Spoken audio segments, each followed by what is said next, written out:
Hello students, let's see this question. Statement 1 and statement 2 are given. आपको statement read करके correct option choose करना है. First statement में कह रहे हैं chromium plus 2 is reducing and manganese. Cr मतलब क्रोमियम होता है एंड Mn मतलब मैंगनीज होता है. तो Mn3+ is oxidising although both have D4 configuration. देखिए क्रोमियम, इसकी कॉन्फ़िगरेशन आर्गन का, मैं आर्गन को इंक्लूड करके नहीं लिख रही हूँ, आपको पता है वहां तक तो कंप्लीटली फिल्ड शेल होगी, तो मैं इसकी क्या लिख देती हूँ कॉन्फ़िगरेशन. तो ये होते हैं 3d5 4s1 होता है. ठीक है. सो अगर ये क्रोमियम 2+ में जाएगा तो इसकी कॉन्फ़िगरेशन क्या हो जाएगी 3d4 हो जाएगी. ठीक है. सिमिलरली मैंगनीज जो होता है वो 3d5 4s2 होता है. तो अगर मैंगनीज +3 में जाएगा तो इसका क्या हो जाएगा 3d4 कॉन्फ़िगरेशन हो जाएगी. यानी कि सही बात है, दोनों का क्रोमियम चाहे +2 में ले लो या मैंगनीज +3 में ले लो, दोनों की कॉन्फ़िगरेशन क्या है D4 कॉन्फ़िगरेशन है. तो कह रहे हैं कि क्रोमियम +2 जो होता है वो रिड्यूसिंग होता है. रिड्यूसिंग होता है. ठीक है. रिड्यूसिंग होता है. रिड्यूसिंग एजेंट का मतलब क्या होगा कि वो रेडिली खुद ऑक्सीडाइज हो जाएगा, सामने वाले को क्या कर देगा रिड्यूस कर देगा. यानी कि ये रेडिली कन्वर्ट हो जाएगा किसमें Cr+2 से Cr+3 में कन्वर्ट होने को तैयार रहेगा. ठीक है. जबकि अगर मैं मैंगनीज को देखूं तो मैंगनीज +3 है. कह रहे हैं मैंगनीज +3 इज ऑक्सीडाइजिंग. ऑक्सीडाइजिंग का मतलब क्या हो गया, ऑक्सीडाइजिंग का मतलब क्या हो गया कि सामने वाले को तो ऑक्सीडाइज कर देगा लेकिन खुद रिड्यूस हो जाएगा. तो अगर मैंगनीज अगर खुद रिड्यूस होगा तो Mn+3 से कन्वर्ट होगा किसमें Mn+2 में. ठीक है. Mn+2 में. तो अब देखो, जब क्रोमियम +3 में होगा तो इसकी D6 कॉन्फ़िगरेशन, जब +3 में होगा तो सॉरी D3 कॉन्फ़िगरेशन होगी, और Mn जब +2 में होगा तो इसकी D5 कॉन्फ़िगरेशन होगी. ठीक है. अच्छा, ये पहला वेरिएशन आएगा दोनों की प्रॉपर्टीज में. अच्छा, अगर मैं जब ये आपके कैटायन के फॉर्म में आएगा तो ऑब्वियसली किसी ना किसी एनायन की वजह से आएगा. यानी कि जो इसका डी जनरेट डी सबशेल था वो स्प्लिट होगा T2G में एंड EG में. ठीक है. सो अगर मैं क्रोमियम +3 के लिए डी, जिसकी कॉन्फ़िगरेशन D3 है, ठीक है, इसके लिए अगर मैं इसका CFSE कैलकुलेट करूं, क्रिस्टल फील्ड स्टेबलाइजेशन एनर्जी, तो वो कितनी आएगी. देखो, चाहे चाहे आपका हाई स्पिन कॉम्प्लेक्स हो या फिर लो स्पिन कॉम्प्लेक्स हो, दोनों ही के केस में D3 का जो आएगा वो कितना आएगा, 3 इलेक्ट्रॉन होंगे T2G के अंदर. ऑक्टाहेड्रल का हम मान के चल रहे हैं, ऑक्टाहेड्रल के लिए कैलकुलेट कर रहे हैं. ठीक है. ऑक्टाहेड्रल के लिए कैलकुलेट कर रहे हैं. ठीक है, फॉर ऑक्टाहेड्रल. ठीक है, ऑक्टाहेड्रल के लिए क्योंकि जनरली क्रोमियम +3 कॉम्प्लेक्सेस ऑक्टाहेड्रल बनाते हैं. ठीक है. अच्छा, ऑक्टाहेड्रल कॉम्प्लेक्सेस होते हैं. सो ये हो जाएगा 3 इलेक्ट्रॉन है T2G में, और T2G की जो आपकी एनर्जी की वैल्यू होती है वो कितनी होती है -6 DQ होती है, +0 × 4 DQ, क्योंकि EG के अंदर तो कोई इलेक्ट्रॉन है ही नहीं. सो -18 DQ से स्टेबलाइज होगा आपका क्रोमियम +3.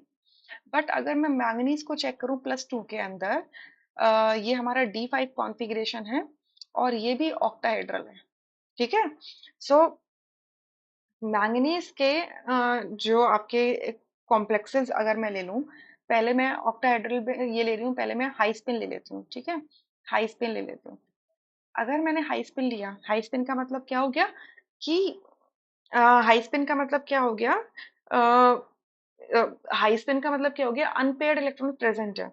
अब अनपेयर्ड इलेक्ट्रॉन कब प्रेजेंट होंगे, जब हमारा ये जो गैप है T2G और EG के बीच में, ये कैसा है, कम है. ठीक है.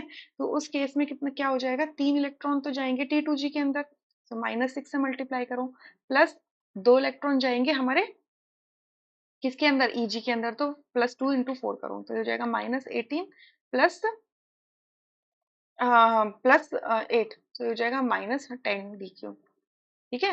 लेकिन अगर मैं इसी को हाई लो स्पिन में चेक करती हूँ, लो स्पिन में चेक करती हूँ, तो लो स्पिन में क्या होगा, पांचों के पांचों इलेक्ट्रॉन कहाँ होंगे, T2G के अंदर होंगे. लो स्पिन का मतलब क्या होगा, गैप ज्यादा होगा तो पेयरिंग हो जाएगी.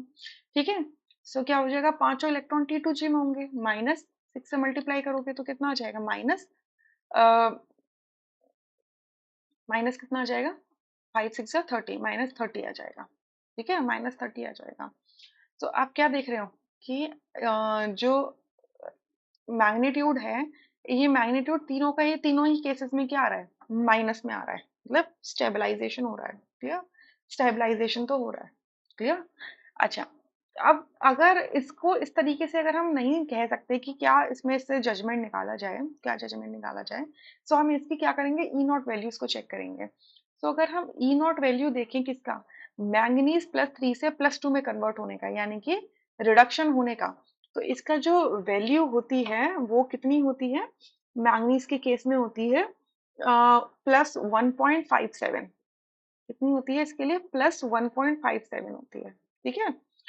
और क्रोमियम +3 से क्रोमियम +2 में कन्वर्ट होने के लिए, क्रोमियम +3 से +2 में कन्वर्ट होने के लिए, +3 से +2 में कन्वर्ट होने के लिए होती है -0.41। It is -0.41।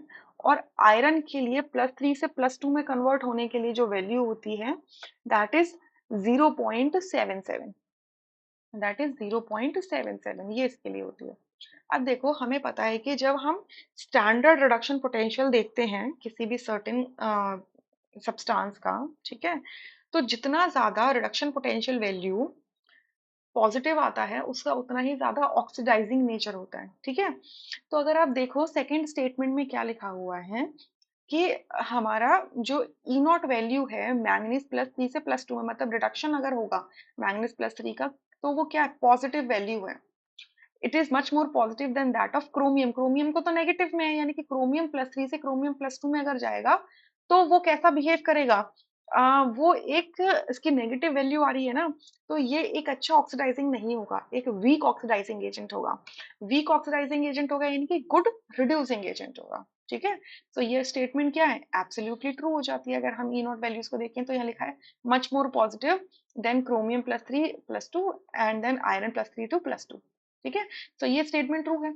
अगर सेकंड स्टेटमेंट ट्रू है, तो इसके बेसिस पे मैं अगर Mn+3 को और क्रोमियम +3 को कंपेयर करूं, देखो Mn+3 से +2 जाने के लिए पॉजिटिव वैल्यू है, यानी कि ऑक्सीडाइजिंग बिहेवियर शो करेगा, पॉजिटिव है। ठीक है। अब क्रोमियम +2 जो है वो रिड्यूसिंग शो कर रहा है, यानी कि +2 से +3 में जा रहा है, +2 से +3 में जा रहा है, यानी कि क्या हो रहा है, खुद का ऑक्सीडेशन हो रहा है, दूसरे का रिडक्शन हो रहा है। तो इसका जो रिडक्शन पोटेंशियल वैल्यू है, इसका जो रिडक्शन पोटेंशियल वैल्यू वो नेगेटिव आ रहा है, यानी कि इसकी रिड्यूसिंग प्रॉपर्टी को शो कर रहा है। यानी कि जो फर्स्ट स्टेटमेंट में जो लिखा हुआ है वो रिड्यूसिंग लिखा हुआ है ना, रिड्यूसिंग बिहेवियर, यानी कि ये भी क्या है, एक ट्रू स्टेटमेंट है।